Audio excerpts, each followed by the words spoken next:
Buenos días, soy Vanessa Vallejo y este es el podcast del Pan Am Post. Populismo es un término que por esta época está bastante de moda. Parece que lo normal es que se le atribuya a políticos de izquierda o que se reserve solo para algunos funcionarios, al parecer con malas intenciones, utilizando entonces la palabra populista únicamente de manera peyorativa. En nuestro podcast de hoy, con nuestro invitado Borja Odriozola, director y presentador del podcast español Arena 5, queremos hablar del verdadero significado de la palabra populismo. Y sobre todo, pues dar una opinión diferente, abrir la discusión acerca de cómo, tal y cual lo enseñaba Rothbard, el populismo pues es una herramienta y es una buena estrategia también para los defensores de la libertad.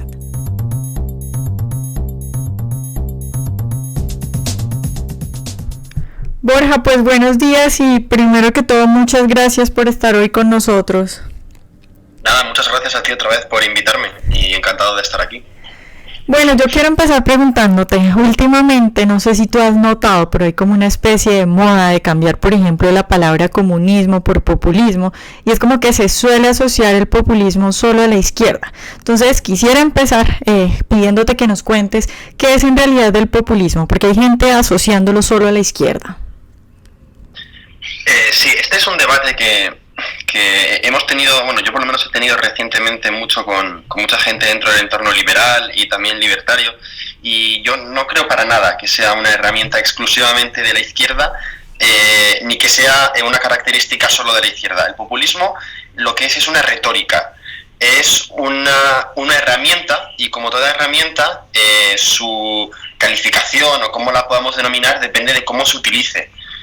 Pues no sé, yo suelo poner el ejemplo de que como una llave inglesa, ¿no? Una llave inglesa sirve pues para arreglar algo, o también puedes utilizarla para matar a alguien. Entonces, dependiendo qué uso le des a una herramienta, tienes un fin diferente. Yo creo que en el liberalismo, en el conservadurismo, siempre ha habido una corriente algo ilustrada, ¿no?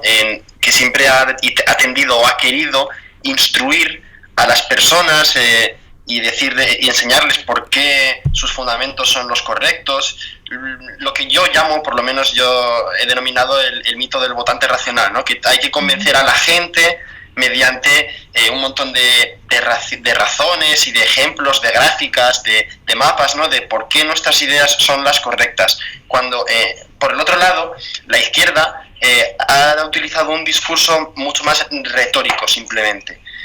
Un discurso en el que intenta ganar por otras vías, también yo creo que históricamente por el público al que se enfocaba.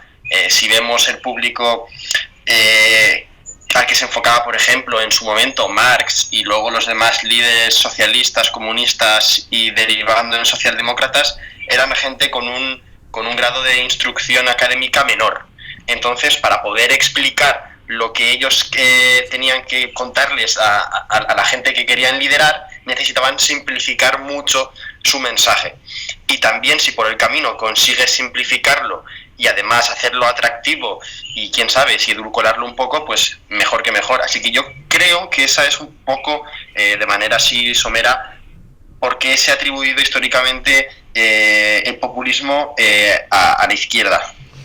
Claro, Borja, pues además de que últimamente se asocia el populismo solo a la izquierda, se le ha dado también un carácter negativo. O sea, yo siento que es como que si solo los malos fueran populistas y hubieran políticos buenos alejados del populismo. Siento que eso es como un poco lo que piensa la gente. Y aquí podríamos meternos también un poco con la vieja idea que incluso trataron Mises y Rothbard de que no hay gobierno impopular. Entonces, mi pregunta va hacia, ¿estás tú de acuerdo conmigo en que la democracia en sí misma se basa en el populismo? No solo que yo esté de acuerdo contigo, es que hay una persona que estaría de acuerdo con nosotros que es muchísimo más antigua que nosotros dos, que es Sócrates. Sócrates ya apuntó en su momento que la democracia al final era un juego de retóricas, que como acabo de decir es lo que viene a ser el populismo, es un tipo de retórica. Entonces, si tú manejas un sistema de elección de gobernantes, de instituciones, que requiere del apoyo mayoritario, al final la tarea de la política, o mejor dicho, la tarea del político consiste en atraer esa mayoría, en generar una mayoría que te permita llegar al poder para luego, bueno, los fines ya luego pueden ser discutidos como malos de entrada o como positivos y luego degenerados. Pero en un principio lo que se intenta, lo que se hace claramente es aglutinar y conformar una mayoría. Para eso hace falta y es necesario un discurso populista, porque la democracia también es un tira y afloja de un montón de intereses y voluntades confrontados. Entonces, para poder conformar en un solo grupo común, necesitas un montón de formas retóricas, que es lo que conocemos como populismo, en mi opinión, para poderlos juntar a todos. Por ejemplo, yo creo que, ya lo hablaremos supongo después, pero han tildado a Trump de populista, pero Hillary Clinton también es populista, y esencialmente todos los políticos son populistas, porque también Hillary Clinton intentaba juntar varias minorías, como los negros, los latinos, las mujeres. Ella lo que utilizaba era un discurso de minorías, intentaba coger varios grupos y aglutinar sus intereses. Lo que yo creo que ha pasado, por ejemplo, en ese caso particular, es que ha sido imposible compatibilizar intereses de minorías como, por ejemplo, homosexuales, musulmanes, mujeres, negros y latinos, todos juntos, porque al final hay conflictos necesariamente. Pero vamos, creo que no hay ninguna duda de que la democracia inherentemente es populista por todas estas características que he mencionado. Luego están los que acusan a los demás de ser populistas, que también lo son, porque yo los divido un poco así, como te he dicho antes, en dos ramas, ¿no? Los que llaman los populistas y los que utilizan la retórica del votante racional, ¿no? Del, mira, yo te estoy contando un montón de razones complicadas que tú, la persona que estás viendo la televisión o que te estás informando por internet o que ves la radio, no entiendes totalmente, pero como yo soy un experto que me he dedicado un montón de tiempo a estudiar esto, me tienes que creer y vamos a formar aquí un debate, y esto es lo que estas soluciones complicadas son entre las que tú tienes que decidir. Por eso yo es lo que creo que muchas personas dentro de este grupo que te acabo de describir denominan el populismo como soluciones simples a problemas complicados. Porque ellos, de lo que se dedican y de lo que comen y de lo que ganan, es de dar soluciones complicadas a problemas imposibles. Entonces, cuando viene alguien que hace una simplificación de lo que ellos ya hacen, les molesta un montón. Pero vamos, ya te digo que yo creo que la democracia es inherentemente populista, tal y como hoy en día está conformada. Claro, Borja, pues Rothbard, por ejemplo, habló claramente del populismo como estrategia para los libertarios y, por ejemplo, para el movimiento paleo. ¿Qué piensas tú de esa idea de que los liberales seamos populistas para llevar nuestras ideas a la gente? Sí, pues mira, yo hace 3 o 4 meses, en junio creo, escribí un artículo que, bueno, entre los círculos en los que les he leído generó algo de controversia. Era si hacía falta un populismo libertario. Lo escribí en el periódico libertario.es, y básicamente yo abogaba porque hacía falta, y yo estoy de acuerdo en Rothbard con esto. ¿Por qué?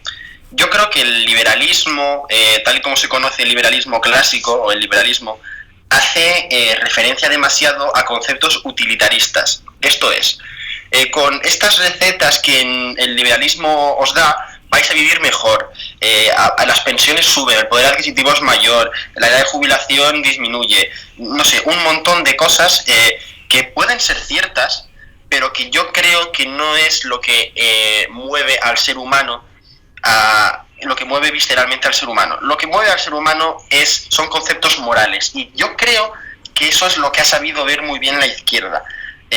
La izquierda yo creo que ha explotado un concepto moral más que utilitarista, que es la simetría material o la igualdad, ¿no? La total igualdad, el igualitarismo. Entonces hay una especie de belleza intrínseca en el concepto de que todos seamos iguales, de que todos tengamos lo mismo, de que a nadie le falte de nada. Y eso es lo que hace que, a pesar de que esas ideas han demostrado a lo largo de la historia que con cuanto más énfasis se aplican, más desastre generan, las personas en el fondo siguen buscándolo y siguen votando por opciones que se acercan a esos extremos. Y es porque se basa esencialmente en un concepto moral.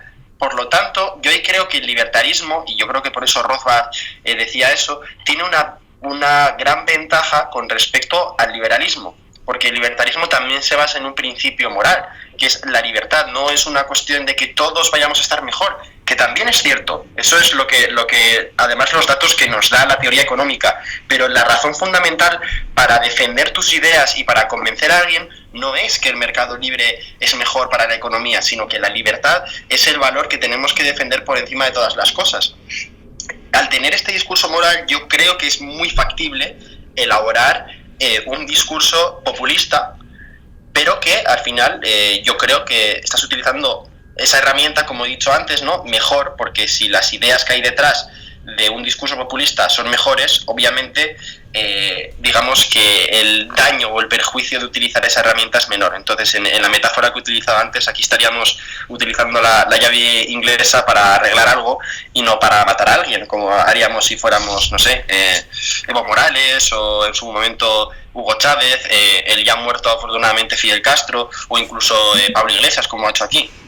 Y por eso, en su momento, cuando los grandes creadores de hegemonía y los grandes pensadores de este tipo de pensamiento, como Gramsci y Laclau, siempre han hablado de crear pueblo, ¿no? De crear una masa de personas que tengan una voluntad común o un principio moral asociado. Y eso es lo que les hace tan fuertes y en lo que creo que nos ganan. Y yo, por ejemplo, en mi artículo planteé que podríamos, lo que podrías concebir una dialéctica populista en el entorno libertario sería plantear la dicotomía libertarios contra autoritarios, ¿no? Como hay gente que quiere decirte qué hacer, cómo vivir, qué comer, qué beber, cómo pensar, qué leer, y luego estamos nosotros que queremos que nos dejen en paz simplemente. Uh-huh. Claro, Borja, pues ya que me dices eso, te pregunto, la izquierda, por ejemplo, se ha asociado a diferentes grupos y a diferentes luchas, se ha puesto como banderas que llaman mucho la atención y que traen muchos adeptos que incluso creen que no tiene nada que ver con la izquierda, por ejemplo, el feminismo, el ecologismo, el pacifismo, todas estas cosas que la izquierda, como una especie de tentáculos del marxismo cultural, se ha adueñado de esas banderas. Y yo siento, por ejemplo, que los liberales parece que sintieran que sus discursos están muy abajo y los descuidan. ¿Crees tú que ese es un punto importante para empezar con estas ideas, con esto de la herramienta del populismo y empezar quitándole esas banderas que llaman tanto la atención de la gente que la gente las asocia de pronto con la izquierda? Bueno, esta reconversión de la izquierda, que es básicamente pues, posterior a la dramática para ellos caída del muro de Berlín, pues tuvieron que concentrarse en otro discurso porque ya no les valía la lucha de clases. De hecho, si te fijas, o por lo menos ya no la elaboran así literalmente, en los populismos de hoy en día ya no se utiliza la palabra proletariado, burguesía, no se utilizan ese tipo de semánticas porque tienen unas connotaciones muy negativas que la gente ya asocia directamente y por tanto son malamente vendibles.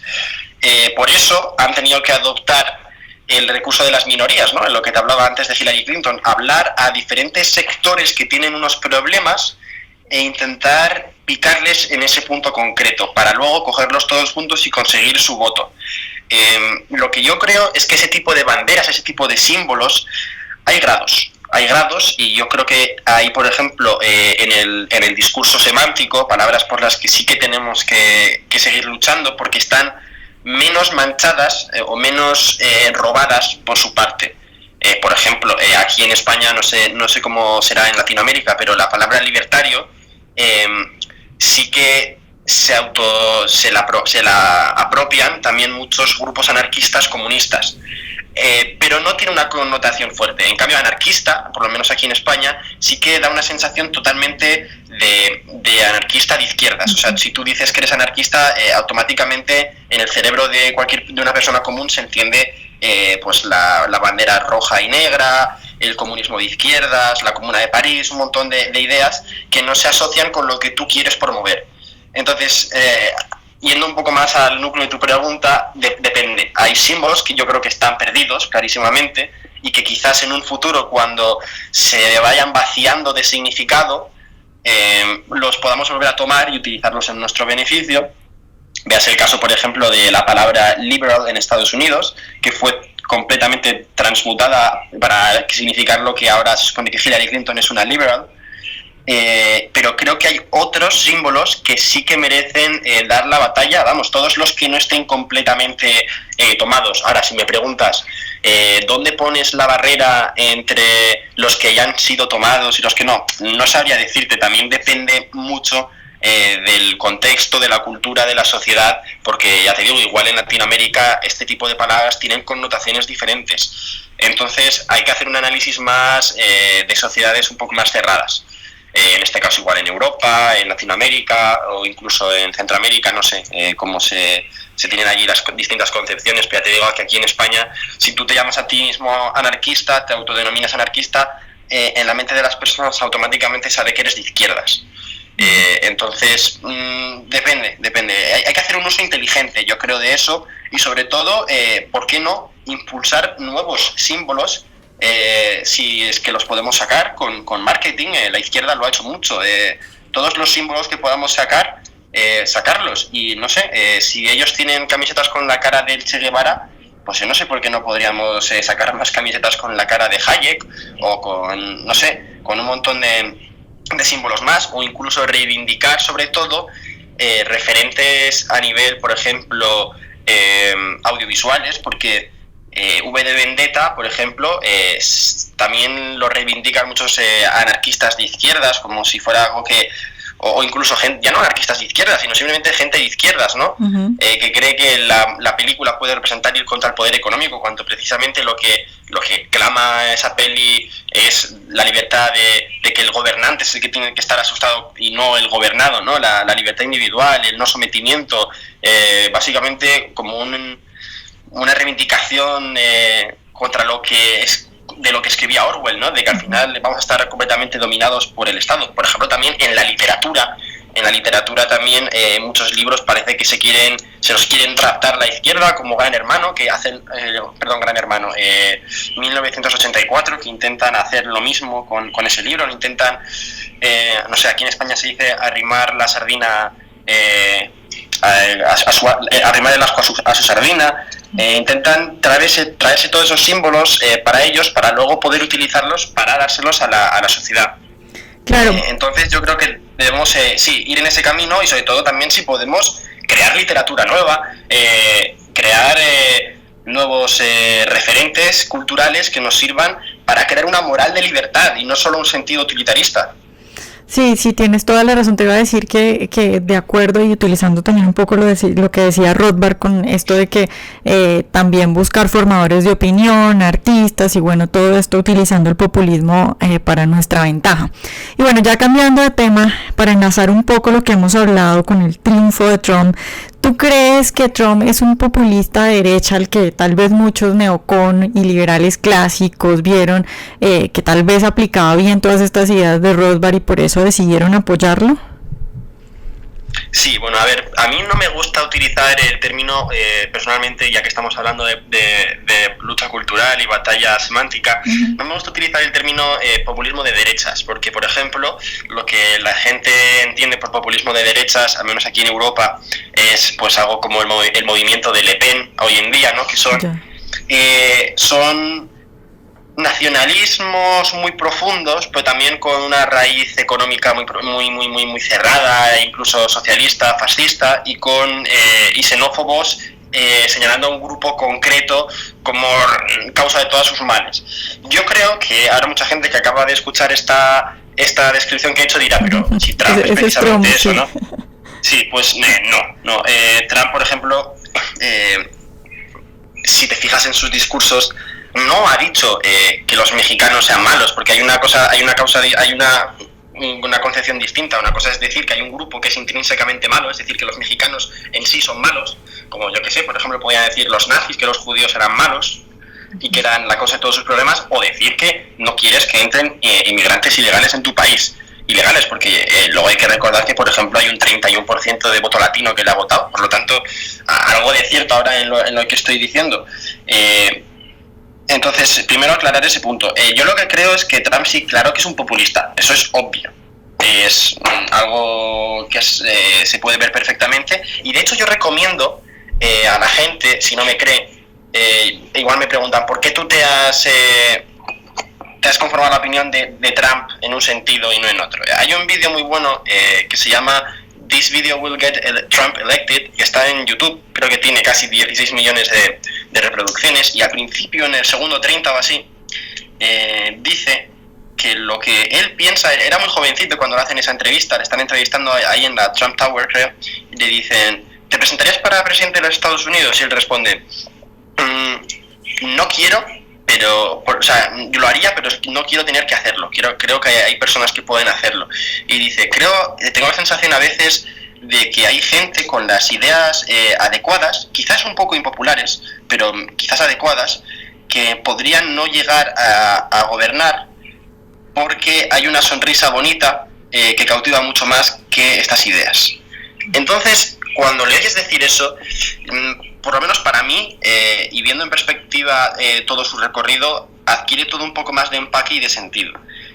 Yo creo que, y por lo menos también lo creo y lo dejo en cuarentena porque tengo dudas, obviamente, porque no estoy en la cabeza de Trump, pero creo que el discurso que le ha hecho ganar la presidencia, porque hay que tener en cuenta que en la carrera presidencial de cualquier país, o ganas o pierdes, no hay un término medio. Y básicamente, si tú quieres modificar las cosas y cambiar las cosas, o ganas o no vas a conseguir nada. Y yo creo que Trump tenía esto muy clarito desde el principio. Y lo que ha hecho con el discurso populista ha sido, por ejemplo, ganar los estados que han sido claves para ganarle la presidencia de Estados Unidos a Hillary Clinton, porque que estados como Kentucky, Alabama, los clásicos, Dakota del Norte, esos ya eran republicanos. Lo que el problema que él tenía era que debía ganar ciertos estados que son muy importantes y que son la llave para llegar a la Casa Blanca. Pues, por ejemplo, los que ha conseguido ganar: Pensilvania, Wisconsin, Florida, esos, los del cinturón, antiguo cinturón industrial de Estados Unidos. Yo creo que ese discurso populista, proteccionista, ha servido precisamente para eso. Si me preguntas, ¿crees que es proteccionista? No, yo no creo que Trump sea proteccionista, creo que ha hecho un discurso como tal, pero creo que tiene un fin. Y cuando mucha gente me dice, ¿cómo siendo libertario tú puedes apoyar a Trump? Bueno, yo me he generado una opinión en base a esto, pero es un populista de libro y a mí no me gusta calificarlo de malo porque ya, como te he dicho antes, es una herramienta y no creo que ninguna rama ideológica deba apropiarse o tener un monopolio sobre esta retórica. Al final, si estás jugando en un marco reglamentario común, que es en este caso el sistema democrático americano, lo que quería hacer Donald Trump era ganar, porque si no ganaba era imposible que cambiara nada. Así que él vio la mejor manera de conseguirlo, utilizó la political incorrectness, utilizó a la gente que estaba enfadado con la corrupción, la gente que estaba contra el establishment, y también utilizó algo que yo creo que en Europa se ha infravalorado, que es el apego que tiene en Estados Unidos los valores de la libertad, el valor también de las personas que se hacen a sí mismos, como Donald Trump, que sí es cierto que su padre tenía dinero, pero le dio un crédito o un préstamo y él consiguió construir algo mucho más grande. Al final yo creo que la gente no ve o a veces y quizá olvida que Estados Unidos no es una nación como las que se articulan en el resto del mundo, yo creo, como las europeas o incluso las latinoamericanas, que están basadas en tradiciones, en lazos culturales étnicos muy parecidos. Lo que conforma a Estados Unidos como nación son una serie de valores muy concretos que les hacen unirse, porque por otra parte lo que puede unir a una persona de Alabama con otra de California pues es prácticamente nada, o alguien que vive en Seattle y otra persona que vive, pues no sé, en el sur de Florida. Son radicalmente distintos. Entonces eso es lo que les une y lo que les forma como nación, la libertad y los valores de emancipación que les dieron los padres fundadores. Y eso ha tenido mucha fuerza y yo creo que ha sido malamente analizado por mucha gente. Bueno, Borja, pues muchas gracias por estar hoy con nosotros. Nada, muchas gracias a ti, Vanessa, y nada, cuando quieras, encantado de estar aquí. Espero que hayan disfrutado nuestro podcast de hoy, que haya quedado claro que toda la política es populista, que no hay un gobierno impopular y que bueno, no está de más retomar las buenas enseñanzas de Rothbard al respecto. A ver si así logramos que nuestras ideas tengan aún mayor acogida. Recuerden seguirnos en nuestro canal de YouTube y nos vemos en una próxima emisión.